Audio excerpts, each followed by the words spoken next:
ভালোবাসা এলো, ভালোবাসা এলো। আমার মেয়ের বয়স 16, আমার বিয়ের বয়স 32, কিন্তু আমি পাইনি একটি মনের মানুষ। আছে ঝুলিতে ভালোবাসা, আছে মনের মানুষ।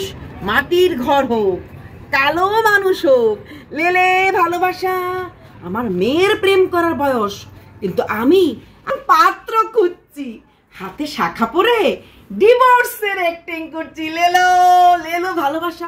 বুঝতেই পারছেন কার কথা বলছি? আমগো সোনা পাগলি গো, সোনা পাগলি। দেখতে খুব সুন্দর, নিজের স্বামীর জন্য মেয়ে খুঁজছে আর নিজের জন্য পাত্র খুঁজছে। মাটির ঘর হইল হইব, আপত্তি নাই। কেন কেন কেন ওর মা বাবা ওকে কম বয়সে বিয়ে দিল?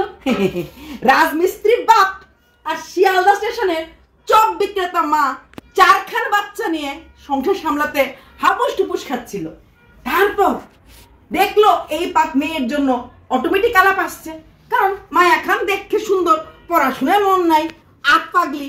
তাই সেই পাগলির জন্য যা পাইছে ঘাট থেকে বোঝা নামানোর মতো পাগলকে বিতাড়িত করলো।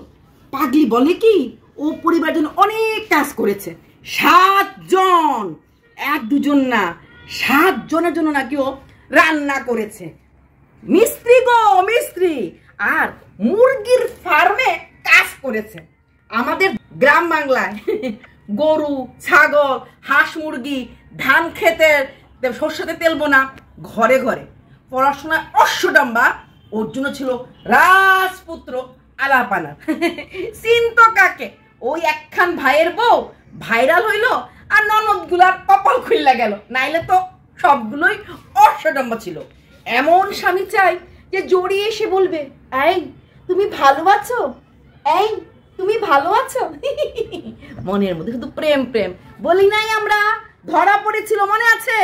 ওই যখন গেছিল ঘুরতে, ওই যখন গেছিল ইকো পার্ক না নিকো পার্ক, ভুলভাল বলেছিল। আমরা কিন্তু তখনই বলেছিলাম যে ওর জীবনে কোনো একখান পুরুষ তো আছেই আছে। সেই পুরুষ খান আউটব্রাস্ট এখন হয়েই পড়লো। বুঝতে পারতেছেন তো পুরুষের আউটব্রাস্টটা কিভাবে? এইভাবেই মেয়েখানকে সঙ্গে নিয়ে বৈশা মা প্রেমে লাভ চালাচ্ছে। আবার মেয়েও সঙ্গে, যদি বিয়ে করার পর যদি খাওয়ার দিতে না পারে, বিয়ের পর যদি ঘুরতে নিয়ে যেতে পারে, বলে ও মাইয়া ময়না পাখি ঝুনঝুন ময়না গো না তাতই নাচো না। তোমার ছোট মামা খান, তোমার মামি খানকে নিয়ে কত জায়গায় ঘুরতে যেতে পারছে। তো তোমার মামি মামাকে ছেড়ে চলে গেছে। আহা, তোমার বড় মামা রেলে চাকরি করে, বছরে কতবার বউকে নিয়ে ঘুরতে যায়। বাবা, এটারই বলে পূজাও বলে সুজা হইয়া ঘুমাইতে। আসল কথা কিছু না, পরকীয়া লোক লাগছে গো, পরকীয়া লোকে। এরকমই হয়, এরকমই হয় যখন পিপিলিকার পাখা উঠে মরিবার তরে। আমি এই করেছি, আমি সেই করেছি, আমি প্রচুর টাকা উড়িয়েছি, আমার ইচ্ছায় আমি যত শুধু শখ পূরণ করেছি। তার মানে কি ওর অর্থনৈতিক স্বাধীনতাটা পুরোপুরিভাবে ছিল। ও কখন যাবে, কখন খাবে, কখন খরচ করবে, কোনো হিসাব ওর স্বামী ওর কাছে চাই নাই। এতটুকু স্বাধীনতা ওকে দিয়ে দিয়েছে। হ্যাঁ, ঘুরতে নিয়ে যেতে হতে পারে নাই, তারপর কিছুদিন আগে আমরা দেখেছি কিন্তু ওকে নিয়ে ওই সুন্দরবন গেছিল, ওই শাশুড়িকে সঙ্গে করে নিয়ে গেছিল। সবাই পুরুষ ঘুরতে যেতে পারে না। হাতের মধ্যে শাখা পড়ে মেয়েকে সঙ্গে নিয়ে বসা স্বামীর পিনি চটকাচ্ছে। ডিভোর্স চাই, ডিভোর্স। হ্যাঁ গো, কারণ এইরকম কন্ট্রোভার্সি দিলে যে জায়গাটা কিনেছে সেই জায়গাটার মধ্যে একটা ঘর উঠে যাবে। আমরা তো আছি। এই ভিউয়ার্স, এই নোংরা ভিউয়ার্স, বলো যখন আমাকে এরকম করেছিল তোমরা কোথায় ছিলে? ভিউয়ার্স, তোমাদের মুখ নাই? আরে মুখ পুরি, তোকে যখন ছেড়ে চলে গেছিল না ছিল ওয়াইটি, না ছিলি তুই। তোমরা কি জানো আমার জীবনে কি কষ্ট? কার ঠেকা পড়ছে? তোর জীবনে কষ্ট কি? তুই না জানিস পড়াশোনা, না জানিস কোনো ভালো একটা কিছু কর্ম। হ্যাঁ, ওই ধান সিদ্ধ আর ওই মুরগি পালা, এটাই গুণ। তাও তুই একটা সংসার করতে পারলি না, মাত্র একখান শাশুড়ি নিয়ে। এই না বলতি আমার ননদের বর, ননদ ভাগনা কি ভালোবাসে। বলি চারিদিকে পরকীয়ার হাওয়া, আর তোর গায়ে যে হাওয়াটা লেগেছিল আমরা সবাই আগেই ডাউট করেছিলাম। ছিরে ননি ছি, না না ছিরে ননি ছি না। ও কনি ননদিনী কি বলতেছে? লেলো প্যার লেলো। হ্যাঁ রে, দেখলি তো জটিলা, তুই আমাদের সবাইকে নিয়ে অনেক নাচিয়েছিলি। এখন আমরা নাচাবো, ওদের পরিবার নাচবে। পরিবারের পাগল ছাগল সব আছে। আমাদের পরিবারের বন্ডিং। ভাগ্নি বসে বসে কিছুদিন আগে তার বড় মাসির পিন্ডি চটকাচ্ছিল, মানে ওই হাসি খুশি ম্যামনি যে বলেছিল আমাদের 4 ভাই বোনেরকে ভাঙতে টুকরো করতে কেউ পারবে না, যাকে তার আপন বঞ্জি এমন করে ধোকাবাজ ধোকাবাজ ধোকাবাজ বলে দিয়েছে। আমি চোখ ফার করে ভিডিওটা দেখেছিলাম, না ভিডিও করি নাই, পগুরে নিয়ে বেশি কথা বলতে না আর ইচ্ছাই হয় না, বুঝলি। এবার বলতেছি আসল কথা। এখন ও অ্যাকচুয়ালি পাত্র লাগে, বিবাহযোগ্য পাত্র। মেয়ের বিয়ে দিবার আগে মা নিজেই একটা মন মতো পাত্র খুঁজছে, আর এতে আমার মনে হয় মেয়েরও একটু সাপোর্ট আছে। কি শিক্ষা মেয়েটাকে দিচ্ছে এইরকম কন্ট্রোভার্সি কথাবার্তাতে। এর আগেও 2 বার মেয়েকে নিয়ে বসেছিল। মেয়েটা ক্লাস 10-এ পড়ে, মাধ্যমিক দেবে, পড়াশোনার কোনো নাম নাই ধাম নাই, মার আগে পিছে ক্যামেরা ধরছে আর মাকে উস্কে যাচ্ছে। এই হচ্ছে মেয়ের শিক্ষা, বোঝা গেল তো। কারণ মার কাছে পয়সা আছে, পয়সা মানে কি, বাপের টাকা চুরি করেই মা এখন বিল্ডিং বানাবে, বুঝলে। আর বলবে আমি করেছি। বলো তো ভিউয়ার্সরা, মুরগি কি করে পালতে লাগে, ফার্ম হাউস কি করে করতে লাগে ও জানতো? ও তো ক্লাস 9-এ পড়া মেয়ে বিয়ে করেছিল। নিশ্চয়ই ওকে কেউ শিখিয়েছে।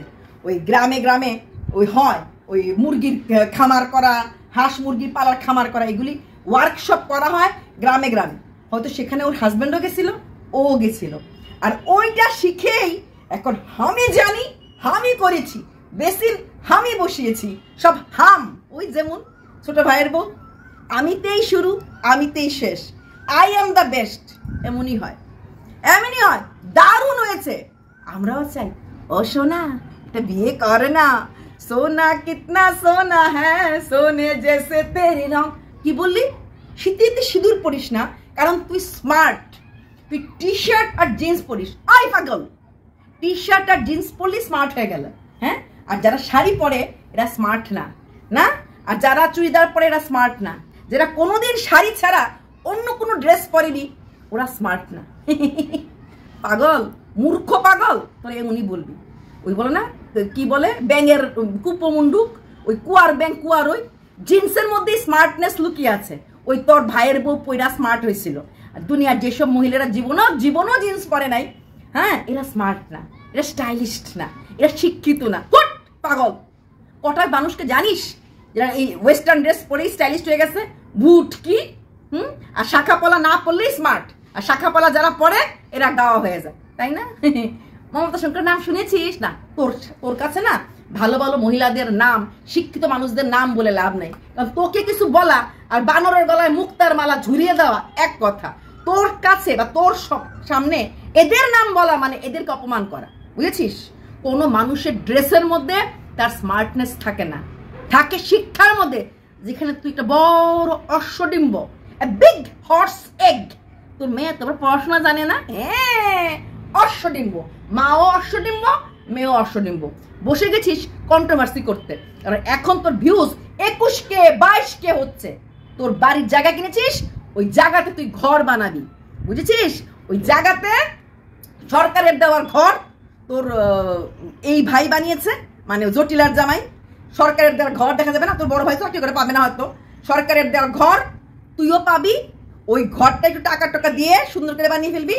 আর তার জন্য একটা শর্টকাট রাস্তা নিয়েছিস কন্ট্রোভার্সি করতে।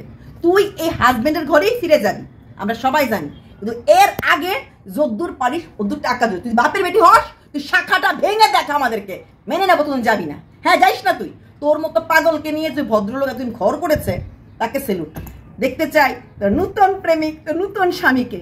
দেখিস মেয়ের প্রেমিকের সঙ্গে তুই ভেঙে যাইস না। তোর চরিত্রের কোনো ঠিক ঠিকানা নেই, বুঝলি? আর ধন্যবাদ দিচ্ছি জটিলাকে। খুব গর্ব করেছিল, খুব অহংকার দেখেছিল, কন্ট্রোভার্সি ক্রিয়েটরদেরকে এমন করেছিল। দেখ তোর পরিবারের উপর থুতুটা আজকে 2 বছর পরে, এতদিন ভিডিও করিনি, আমাদেরকে তুই থ্রেটেন করেছিলি, থ্রেটেন দিয়েছিলি। দেখ আমরা ওয়েট করে থাকি, আমরা খারাপ, আমরা শকুন বসে থাকি। তোরা দিবি, আমরা গিলবো। তোরা ছোট লোক পরিবার ছিলি, ছোট লোক পরিবার আছিস, থাকবি। কারণ উত্তর লেজ কোনদিনও সোজা হয় না। তোরা চির নোংরা পরিবার, বুঝেছিস? চল বাই।